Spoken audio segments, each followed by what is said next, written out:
घने जंगल में एक भेड़िया रहती थी। वो भेड़िया बहुत आलसी थी। भेड़िया आहार के लिए शिकार करने के बजाय दूसरों का आहार वो खा लेती थी। कभी-कभी तो दूसरे जानवरों का आहार चुराकर वो चुपके से खा लेती थी।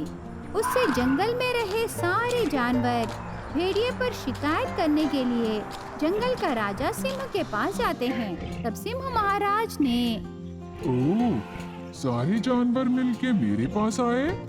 कोई समस्या है क्या? हाँ महाराज, हम शिकार करके आहार लाते हैं और वो आलसी भेड़िया चुरा के खा रही है महाराज।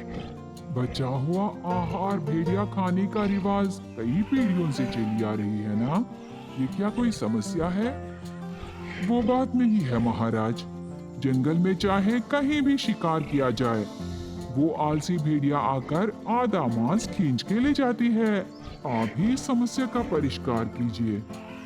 तो तुम सब एक काम करो, कोई भी अकेले में शिकार मत करो। और एक बात, अगर तुम शिकार किए तो उसे तुम अपने गुफाओं में ले जाके खाओ। ऐसे सिंह महाराज एक आइडिया देता है। तब से सारे जानवर ऐसे ही करने लगे। उससे आलसी भेड़िए को जंगल में खाना मिलना मुश्किल होने लगा। तब एक दिन भेड़िया शेर के पास आती है।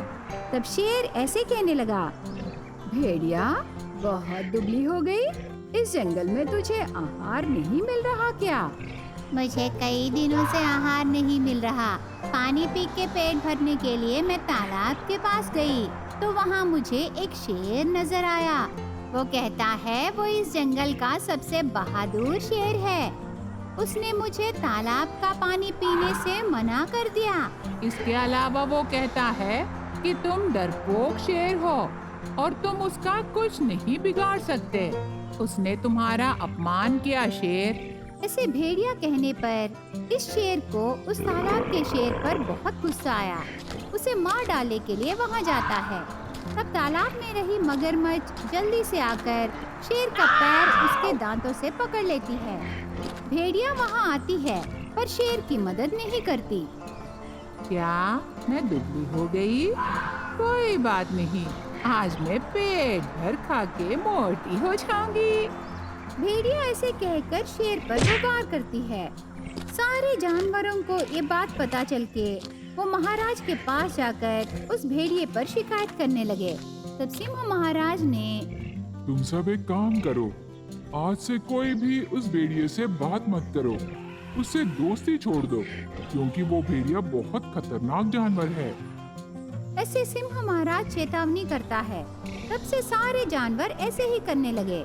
उससे आलसी भेड़िए को जंगल में आहार मिलना फिर से मुश्किल होने लगा। कई दिन बाद गर्मियों का मौसम आता है। तब जंगल के तालाब सूख जाते हैं। उससे जंगली जानवर बहुत परेशान होने लगे। लेकिन सिंह महाराज के गुफा के पास रहे तालाब में पानी रहता है।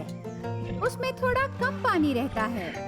एक दिन उस तालाब के पास पानी पीने के लिए पहले एक हिरण आती है।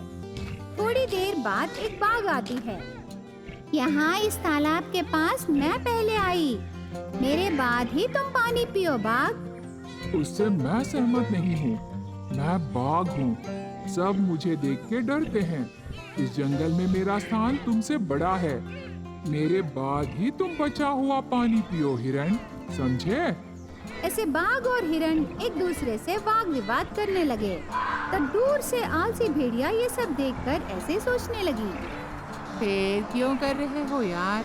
जल्दी से एक दूसरे पर वार करो। ऐसे भेड़िया उन्हें दूर से देखने लगी। इतने में गुफा में रहे सिंह उस तालाब के पास आता है। तब वाग्वादन कर रहे बाघ और हिरण को देखता है और दूर से ये सब देख रही आलसी भेड़िए को भी सिंह महाराज देखता है। तब सिंह महाराज बाघ और हिरण को बुलाकर वो ऐसे कहने लगा, ये क्या, एक घूंट पानी के लिए अपनी जान गंवा रहे हो?